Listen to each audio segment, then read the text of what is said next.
Great. Okay, fine. So let's go. So now there's a section, not quite at the very end, but very near the end. Again, it's called a footnote, but it's not really a footnote. It's a comment. I think it's probably the best way to call it, a hagah in Hebrew, a comment. Ki ikar adam. Now remember what he said in the 5th chapter is that the human being, in essence, or at least the collective souls of humanity, which is sometimes called Adam and sometimes called Yisrael, which we as a Jewish people right now have taken on the full persona of, stretches from the highest heights in the inner world all the way downwards. And to the extent all of that is wired into us. Okay? Ki ikar adam. Now the footnote says, and he spoke about the idea that in the first chapter of the Yechezkel, of the Navi Ezekiel, Yechezkel, right? The first chapter created this image of what we call the Maaseh Merkava, the work of the chariot, as the prophet goes deeper and deeper and deeper into the inner workings of the heavens, and he sees these various mysterious visions, and then he sees this throne, and he sees something human looking, called like an Adam, on the throne. And that, of course, makes this chapter a very dangerous chapter, because it could easily be misunderstood as idolatrous, right? So God has some figure like a human being. And of course, we understand from this, the fact that he's began the book by talking about in the image of God, clearly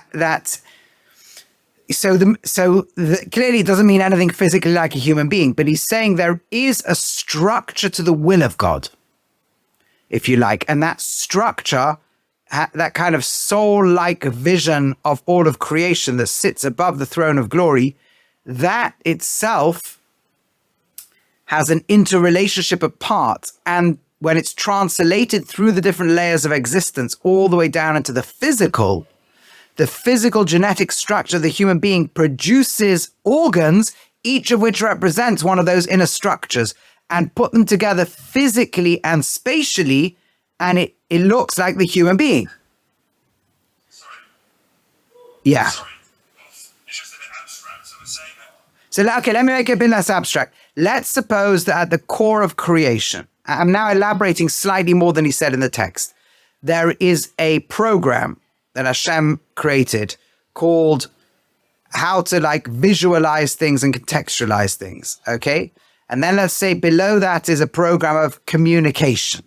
And below that are 2 programs of action, one of which is called chesed, just loving kindness, and one of which is restraint.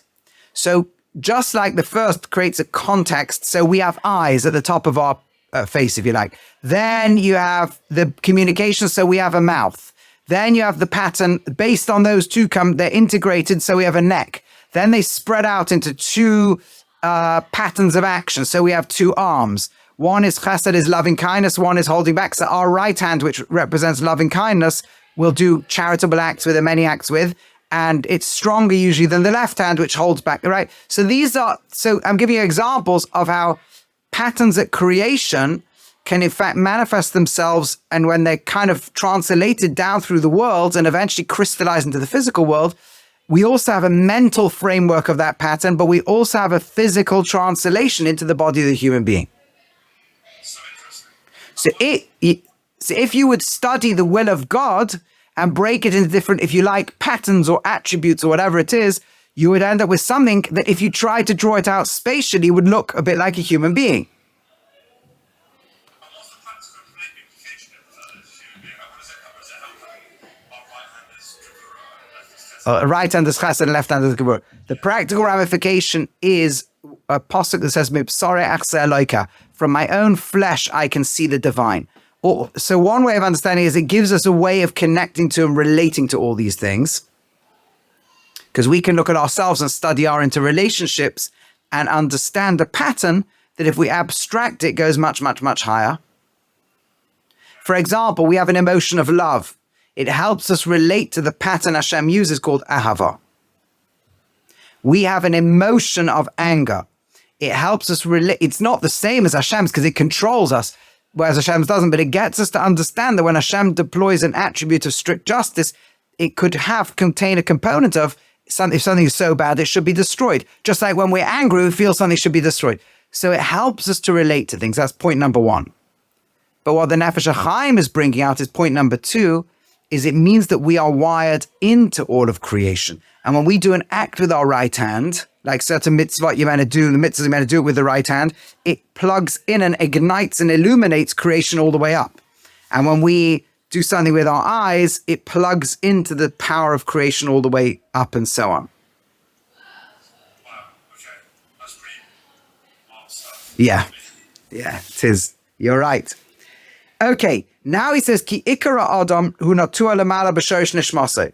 Because the essence of the human is always planted above them in the level of their soul.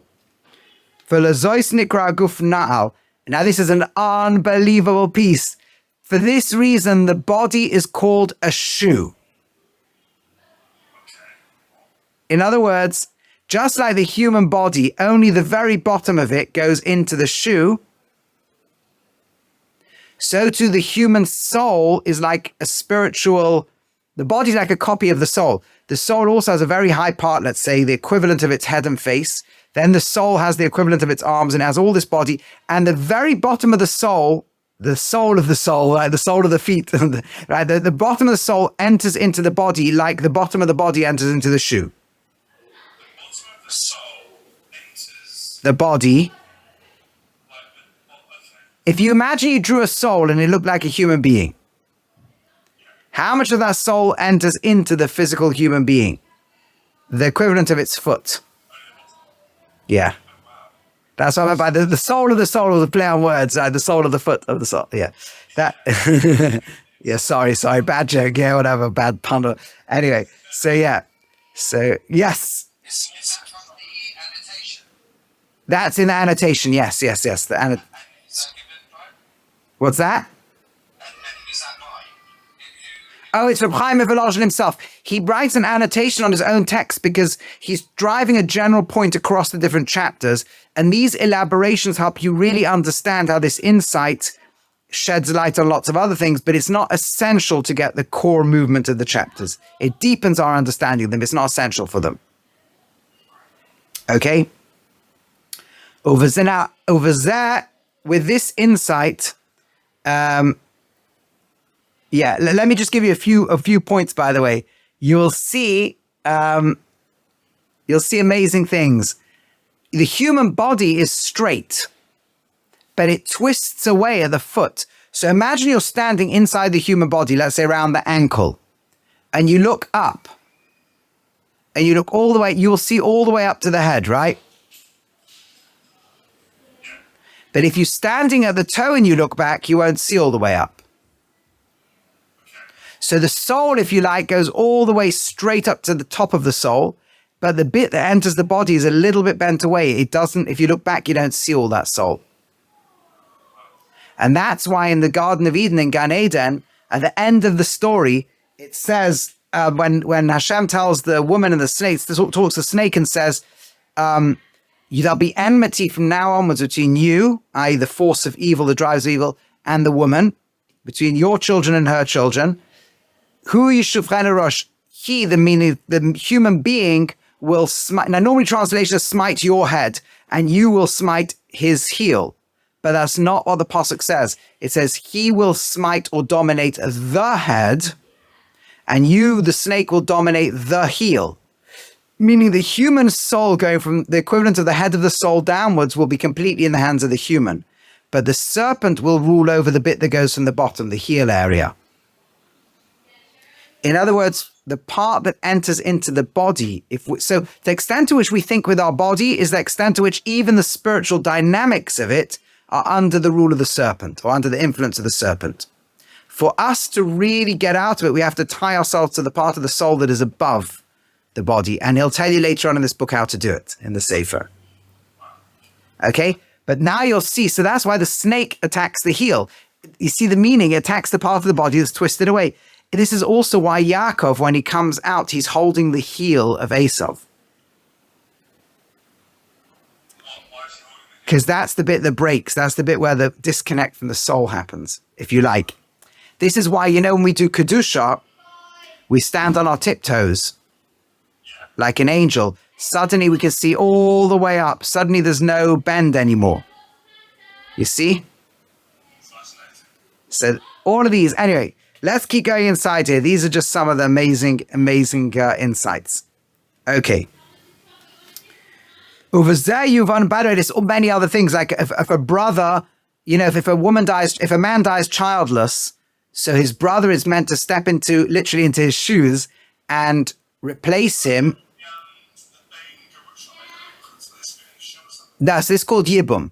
If he refuses to, if she wants to go ahead, but he refuses because he doesn't want to be a surrogate for his brother, then she takes a shoe and spits next as if she's saying you're leaving his body now to die.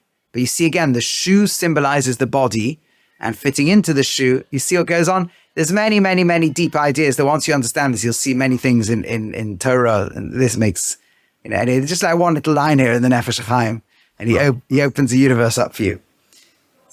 Okay, so basically the bottom line is only a small part of the soul enters the body, equivalent to the foot of the soul enters it. But actually the soul itself goes all the way higher through all the universes and worlds and spiritual dimensions, all the way to the top, over to the will of God itself. Or at least above the world of what's called the throne, the place where you can see God's glory. And here you can understand the saying of the rabbis in the Medrash Bereishis Rabbah, right? That there's a Medrash that says when Hashem created the human being, it was to avoid jealousy in creation. Why? Because on the first day of creation, God creates the spiritual realm, heaven, and the physical realm, earth. The second day, it's a creation that belongs more to the upper world. Shlishi, the third day, plant life on the lower world. Up, down. Next day comes the sun and moon. Again, in the physical universe, they're part of the universe, but in the mind of creation, they represent something. If something looks high from earth, it means it represents something in the spiritual world. The next day, animals on earth. So it's always going up and down, up and down, up and down. And then you get to, so day one is both upper and lower worlds, spiritual and physical. Day 2 is a spiritual creation. Day 3 is a physical creation. Day 4 is a spiritual creation. Day 5 is a physical creation. Now on day 6, what's it going to be? If it's a physical creation, there's an imbalance. If it's a spiritual creation, there's an imbalance. So it creates something as both. He came to create the human. He says, if I just create him as a spiritual being, there's no peace in the world. If I create him for the lower worlds, also no peace in the world. So I'll create him from the highest heights and from the lowest low. So that's why the verse then says he's created ofar min ha'adama, dust from the ground, and he breathes into him the soul of life. Right now we've already seen that pasuk, the way the Nefesh HaChaim says, and man became not man had within him a living soul, but man then became the living soul of all of existence. But to become that living soul, he has what it means, whatever the breath of God means, which he'll explain in later chapters. Again, a lot of these ideas, he's just giving you a little flash, and then later he'll develop it. But that's what's going on. Now, V'lechaira, and says the Nefesh HaChaim, but what are you talking about? You could say, there should be more jealousy. Just create man in the lower worlds. Now at least who's going to be jealous? Inanimate objects? Who's the only beings that would be jealous if we were created in the lower worlds? The upper worlds. The upper worlds are angels. They won't be jealous. On the contrary, if they're the only conscious being in the upper worlds, why would they be jealous? Now the humans also with them, we should be even more jealous. We're down below, we're based below, we're really in the lower world, but we've also got a part of the upper world. But we're misunderstanding. We're listening to the Medrash with ears that are too crude. We're missing the real depth over here. That if a human really developed themselves properly, we are not fundamentally a physical being. We are in essence a being planted in the greatest heights. We really belong to the highest heights. This is the secret of why it's very hard in this world to be fully happy and satisfied with just physical goods. Because we don't really belong to this world in that sense. You see, if you try to, like a human being searching for the infinite, because we're tied to the infinite. So we ask ourselves, we don't know that. We're subconsciously driven. That's what animals can eat Go to sleep and be happy. A human can't. A human's driven. I need to build a bigger house and have more of a car and go on more holidays and watch more films and do more this and more that and more and more and more and more. Why? Because we've got this soul inside us saying, no, this is not it. No, this is not it. No, it's not it. And so then you think, well, what is it? Is making money it? Let me get hundreds of millions and billions and trillions. Is having power it? Let me rise to the top. Is changing the world it? Let me make a social movement. It's all because we have this unsatisfiable drive that's ultimately looking to be anchored in the deepest roots of God's will. That's the only place where we really find ourselves. And we have it. And it's a very deep and real part of who we are. So, again, how do we get there? He's going to discuss all of this in the Nefesh HaChaim. So a lot of the ideas he's giving us are like, whoa, and then it's like, but don't worry, he's giving little, this is the way you teach us material. Give a little bit of a shot and then pull it back. Little bit revealed, pull it back.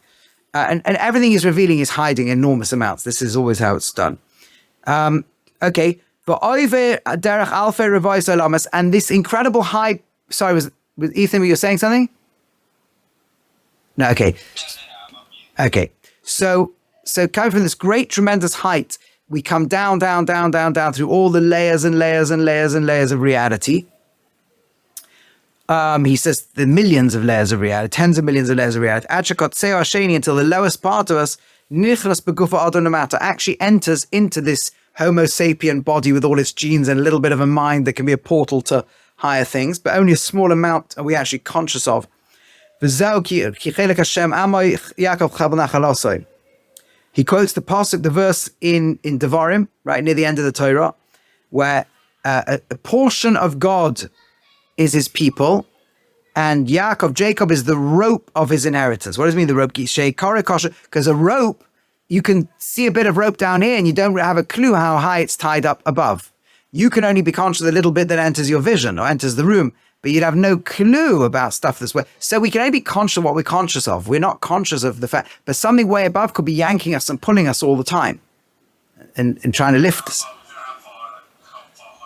We wouldn't, right. So now we're learning in here how far high it goes, but even that we have no, sense of, yeah. But this is the essence of who we are. It's really our essence tugging upon us. Okay, it literally attaches to the four-letter name of God. The four-letter name of God is, this again, we have to be very careful how we're speaking here, but it really in essence is God's will. It's not God's essence, it's God's will. And within God's will is the rope that comes all the way down, meaning that we are pulled by, attached by, and completely connected to God's will. And the root of the root of the root of our being is God's will, as we would expect, because the root of everything in the world is God's will, except that we have an almost conscious sense of it. We have it like a subconscious, but not, although it's very, very, very, very, very distant from us, it impacts us. And when we attach to it, it lifts us in a way that we feel.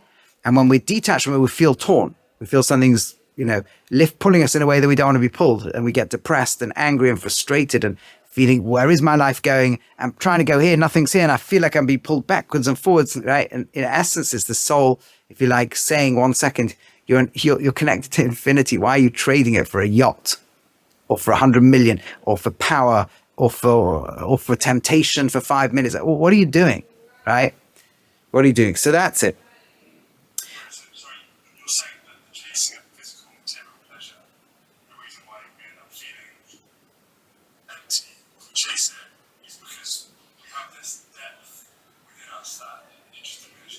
Yeah. Yes. Yeah. Exactly. Completely. It's saying you're in this world to really bring the will of the highest, greatest, all the light that Hashem wants shining in this world. You're here. This is what we're here for. Right? All the rest all the rest might be very useful, but if you then see everything else as the means and try and cut off the rope won't let you cut off so easily, and it will make life. And the rope will make life difficult and frustrating because it wants to pull you back to what you could be. You don't want to walk out of this world and go, I was in this world to eternity and infinity, and I traded it for some gravel. I worked in whatever. And then,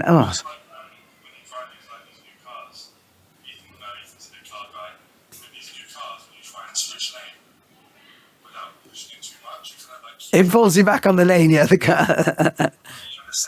Yeah. Yeah. Too far, be back on track. Yeah. And in our mind, it feels like emptiness. It feels like we're cutting ourselves off from something and we don't know what it is. Now, okay, let's keep going a little bit more. So this is not a so he got all the way up. B'chol ma'asav magim la'ora shosha elyon. And all of our actions are meant to awaken that higher rope. You can pull it a little bit from below. So from the foot, we can wiggle it and it pulls the head, if you like. And it can awaken God's will and flow positive energy all the way through creation and bring creation closer to perfection. In other words, when we try to daven to Hashem, if we're sincere and proper, even if we do mitzvahs, anything we're doing that ignites that connection is literally shaking the rope that is actually touching the highest heavens. The will of God. And now this that it's you can relatively easily grasp this concept. Okay,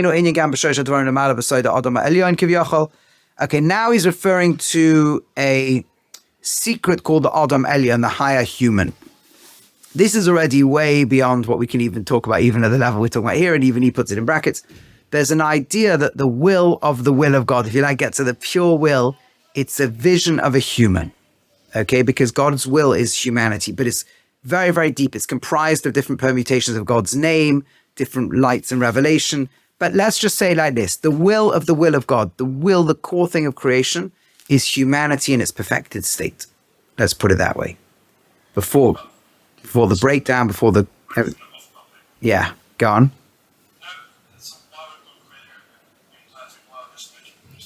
Because the point of a human is a being who has a sense of his own self.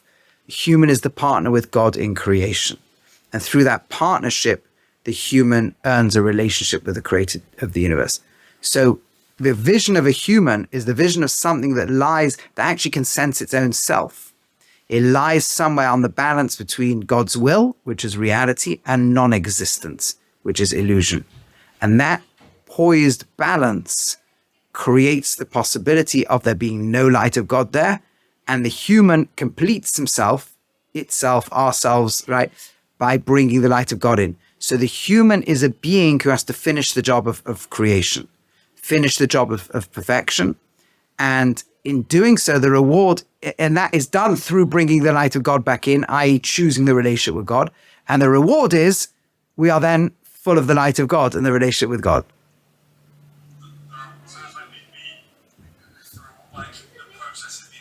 Exactly. The work is the reward. The Rav Chaim of Volozhin says this in the beginning of the Astavunas. The work and the reward are the same thing.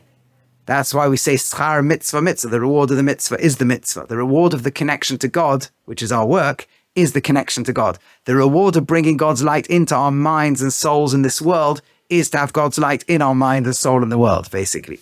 That's what it is. So we are here to perfect the world. And the perfection of the world includes the perfection of self. And it includes bringing God's light where it's absent. And the reward is to have God's light where it's absent. The infinite love and light of God. Okay, let's just do a few more minutes and then we'll stop here for today, maybe. Okay, let's finish the paragraph.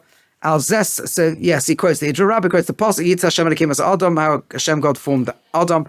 Al Soida Adam Elyon is all based on this inner thing, also called Adam. V'siyam v'chol da lama, he quotes the whole Zohar, he's quoting over here, that why do you have to do this, right? The chol da lama, what's the purpose of all this? Begin talafa in order to bring out ayola and to bring up base sasim destima ad soif kol sasimin, right? The secret things, still the most, what we're trying to reveal, the deep secret of soif kol sasimin.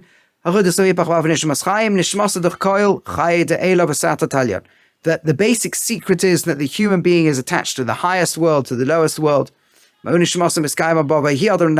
All that's what is breathed into the human. That's how the man becomes the secret, the soul of life. This in order to be impacted and to bring within all the rectifications. Like we said, basically to bring the neshama, the soul, from one level to another level, all the way down, into the lowest level. begin. In order that that soul that rests and is fully manifest above now shines all the way down into the lowest depths of the world.